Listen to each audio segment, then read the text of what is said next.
Today I will show you a drama, mystery, fantasy film from 2019, titled Super Me. Spoilers ahead. Watch out and take care.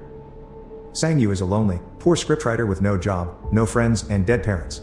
His main problem, however, is that he hasn't been able to sleep in over half a year because every time he does, a demon appears in his dreams and transforms them into violent nightmares.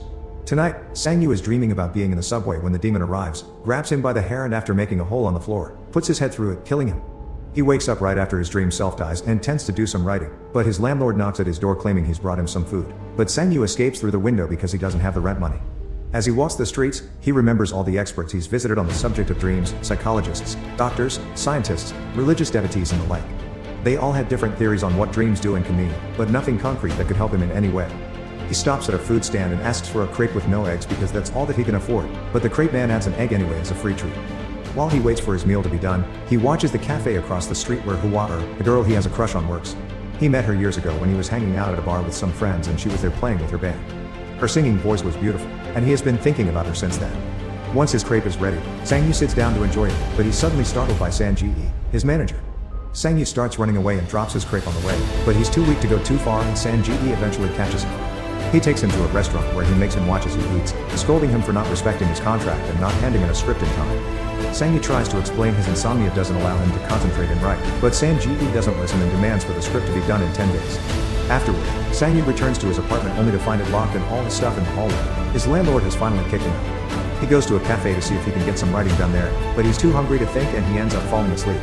The demon appears behind him then, puts his chains around Sang Yu's neck and starts banging his head on the table. Once again, Sang Yu wakes up in the morning right after his dream self dies, and discovers his laptop has been stolen. Having lost his work tool and starting to feel like he can't tell nightmares apart from reality, Sang Yu sends San Ji a message telling him he'll kill himself and reunite with his parents.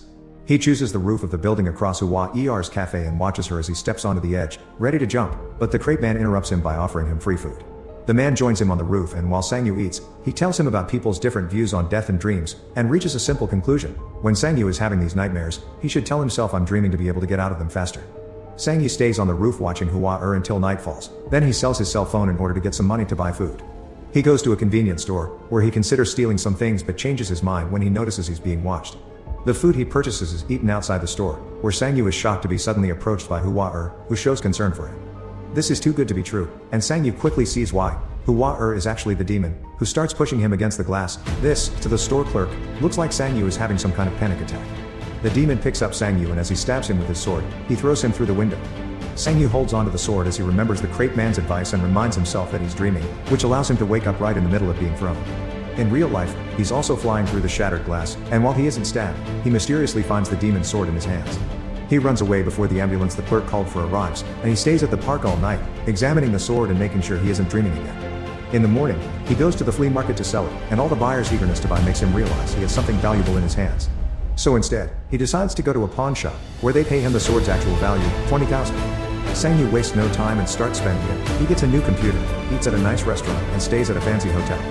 When night falls, he takes some sleeping pills and waits for his usual dream to kick in. This dream is also happening in the hotel, so he leaves his room and explores the hallway, grabbing a vase and saying I'm dreaming. But nothing happens.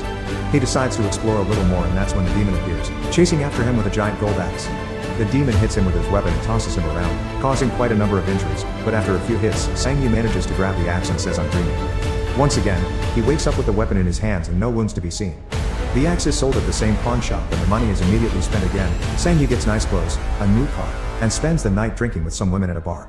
When he returns to his hotel room though, he doesn't let them come inside with him, he just gives them money for a cab before going to bed. Tonight he's trying a new trick. He looks at pictures of an important museum on a book before falling asleep, and the trick works, because the dream happens in the same exact place he saw in the photographs. Sang Yu looks around, admiring all the antiques, before sitting to wait for the demon to arrive. This time it arrives with a firearm, which goes against his plan. Sang Yu begins running and dodging the bullets, but eventually the demon catches up with him and kills him. Sang Yu wakes up in his hotel bedroom, but since he didn't manage to grab anything, he doesn't want to leave the job unfinished so he swallows a sleeping pill. Back in the dream, he begins running again and after dodging a couple of bullets with a particular exceptional jump, he grabs two antiques before saying I'm dreaming. And waking up. This time, Sang Yu takes the treasures to professional antique dealers that make business with rich collectors. He gets $2 million for them and some questions about his methods, but thankfully he manages to dodge them all. When he's leaving the shop, he's approached by an angry San Ji, who had thought he was dead. Sang Yu invites him to eat at a fancy restaurant and pays him back the money he had given him for the script, telling him he doesn't write anymore. The next day, he finally enters Hua Er's cafe and after ordering a latte, he asks her if she recognizes him, but she doesn't. He also asks her why she's selling the cafe, and she explains it's because she has no clients and the shop only creates debt. Later at night, Sang-Yi gets drunk while having dinner with Sang-Ji, who wants to know the secret to his success. Sang-Ji takes Sang-Yi back to his hotel room and after putting him into bed, he pretends to leave, only to come back and look at Sang-Yi's wallet and checkbook. He's suddenly startled when Sang-Yi wakes up with gold chains in his hands and now that he knows the secret, begs his friend to let him help him with this new business of his, which Sang-Yi considers for a while. The following day, Sang-Yi buys Hua Er's cafe and tells her he still wants her to run it. They can share the earnings but he'll be in charge of covering the losses. To show how grateful she is, she invites him to dinner, where they discuss their new shared business and Hua Er expresses her suspicions of Sang-Yi wanting more out of this deal than just money. From then on, Sang-Yi goes into dream adventures regularly while Sang-Ji protects his sleeping body. Some of his dreams include, for example, robbing a bank, where he shows how much control he's learning to have over his powers. He's starting to fight the demon back and he can move objects around with his mind. He also starts bringing bigger objects back, like a red car. Sometime later, Hua Er's cafe is full of clients because Sang-Yu has sent Sang-Ji to pay people on the streets to come. He's also left a bag of money for the crepe man as a thank you for the times he's shared a free meal with him. After the shop closes, Sang-Yu goes for a walk with Hua, who guesses based on only a few words that he's a scriptwriter.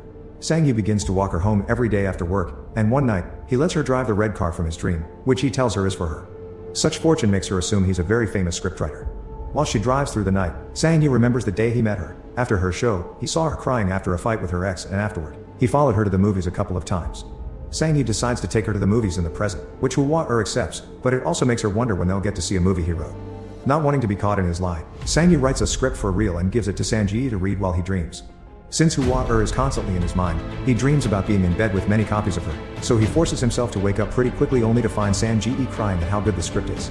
Their plan begins then. They sell the script to a movie company, offering them their own money to hire the biggest stars and make a huge success out of it. They even create a special dinner event to commemorate it, and he takes Hua as his +1. There's even a special presentation that goes over his career, which of course is made up, claiming he wrote many successful movies but he didn't take credit for them because he wanted to travel and see the world. A couple of days later, during a dream, Sang-Yi discovers something very peculiar. There's the body of a monk meditating, and when he tries to take his belt, his hand disintegrates. He doesn't give up though, so once his hand is back, he tries again. As he removes the belt from the monk, the man moves to touch his chest with 2 smoking fingers, but Sang-Yi doesn't look too worried about it. The usual demon doesn't show up, and the treasure and the monk disintegrate too. One night, Sang-Yi takes Hua to the roof where he almost kills himself and shows her a fireworks show he's prepared especially for her. When she wonders if he'll ever disappear in the same sudden way he showed up, he promises her he'll never let her. Afterward, they go to her apartment, and while she refreshes herself in the bathroom, Sang-Yu practices a possible confession. However, he finds himself having to leave because suddenly, there is something hitting him on the chest, and when he checks it in the mirror, he sees 2 smoking black lines on his skin. Once he makes it to his place, he ignores the party Sang-Ji is having with a bunch of women and goes directly to bed. Sang-Ji gets ready to collect tonight's treasure, but Sang-Yi tells him it's not necessary. This time he's sleeping alone. The dream makes him appear in a tall empty building with a mysterious figure waiting at the balcony. Sang-Yu comes closer and discovers it's a version of his older self that is now disintegrating. When he wakes up, he discovers he has a new scar on his shoulder and more scars show up as hours pass, all of them matching a spot where the demon had hurt him in previous dreams. The following morning, he goes to see the crepe man to see if he has any more advice, but when he's about to arrive at his destination, a van appears next to him and kidnaps him. When they finally remove the bag from his head, Sang-Yu discovers he's at an abandoned building surrounded by a gang of criminals, whose leader is Chang-Ji. Sang-Yu tells them he'll pay whatever they want and after agreeing on 10 million, he calls Sang-Ji and asks him to bring the money over. When he arrives though, Chang-Ji's men take the money and Sang-Ji him as well, who Chang-Ji uses to negotiate. Not having any other choice, Sang-Yu takes the whole group back to his apartment together with an unconscious Sang-Ji, where he shows them his hidden room with all his antiques. While Chang-Ji tries to make him confess how he's obtained all these rare items, someone arrives at the building to see him. It's Hua. The receptionist announces her arrival through the intercom, so Sang-Yu dumps her right there to get her to leave for her own safety. Seeing how upset this makes her, the receptionist tells her Sang-Yu's door is still open for some reason and lets her go up anyway. As soon as she comes out of the elevator, one of the thugs captures her and takes her to the same spot where they're keeping Sang-Yu. Chang-Ji starts teasing her, trying to get under her skin by pointing out Sang-Yu has been lying, and this is received with disapproval from another one of his men, who thought they would only come to grab some money. As punishment for his indiscretion, Chang-Ji puts on some golden knuckles and beats him up while Sang-Ji secretly begins to wake up. When Chang-Ji turns to Hua next, she kicks him in self-defense, and that's the chance that Sang-Ji takes to jump in with the base he uses to hit the man holding her down. Sang-Yu bites the thug holding him and manages to escape, but not without getting stabbed first. The 3 of them run away while Chang-Ji shoots the man he beat up, but it's hard to go far when Sang-Yu can barely walk because of his wounds.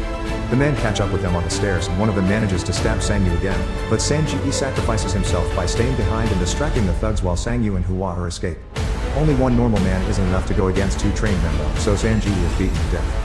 One of the thugs manages to capture Sang Yu and Hua upstairs, beating them up and tossing them around without even caring that Sang Yu stabs his back with a dagger. The two of them pass out and Sang Yu suddenly finds himself in some mysterious ruins, covered in a black substance that quickly goes away when he starts moving. After looking around, he touches a glowing door arch and starts seeing a flashback of his life the last few months, including both real life and dreams, and even a version of him that was taken by the ambulance that night outside the convenience store. When that's over, he walks to an area with a giant crystal wall, which he starts hitting as he repeated "I'm dreaming" over and over until he passes out from blood loss. Suddenly, his body starts transforming, and Sang Yu finds himself becoming the demon. With the machete that appears in his hand, he starts hitting the crystal wall while picturing himself as the demon in various conversations that already happened but giving them a twist, instead of sitting there and listening. In these versions he imagines, he hits his landlord and Sang Yi for not being nicer to him. When the wall finally breaks, the demon comes out in Sang Yu's living room, where Sang Yu's body is waking up as well. The demon kills all the thugs without hesitation, even making his strange firearm appear when necessary. Then he comes after Sang Yu, ready to kill him as well, but he mumbles "I'm dreaming." And all the antiques he's brought from dreams start disappearing, both in his apartment and in the rich people's collections. Sang Yu falls unconscious yet again, and when he wakes up, he finds himself all the way back on the night outside the convenience store. Hua finds him and remembers him from the concert, so she feels pity for him and takes him to her place to give her some real food. While he eats some noodle soup, she tells him she's read a story of his in a magazine and thinks it was very good. He just needs a bit of luck to make a breakthrough. Until then, she offers him to work at her cafe, which causes him to break down and start crying while it is revealed that all this time, Hua has always known he's been watching her. Sometime later, while they're working at the cafe, Hua gives Sang Yu a gift, a brand new laptop for him to write on. Afterward, Sang Yu meets with Sang Ji at a restaurant to give him back his money because he can't write a script on demand, he only wants to write what he wishes to write. Not only Sang Ji turns down the money, he gives him more in return, because he's managed to sell one of Sang Yu's old scripts. To celebrate, Sang Yu is the one that will cover their bill. Many days later, now content with his life, Sang Yu goes to see the crepe man to order some food, so the man takes the chance to give him back his money and shows him a star on the stomach, because he used to have the same power as well and learned this humble life is preferable. As Sang Yu listens to his story, the ruins from his last dream appear behind him, and it's revealed the new demon that killed the thugs has been following him since he reappeared at the convenience store.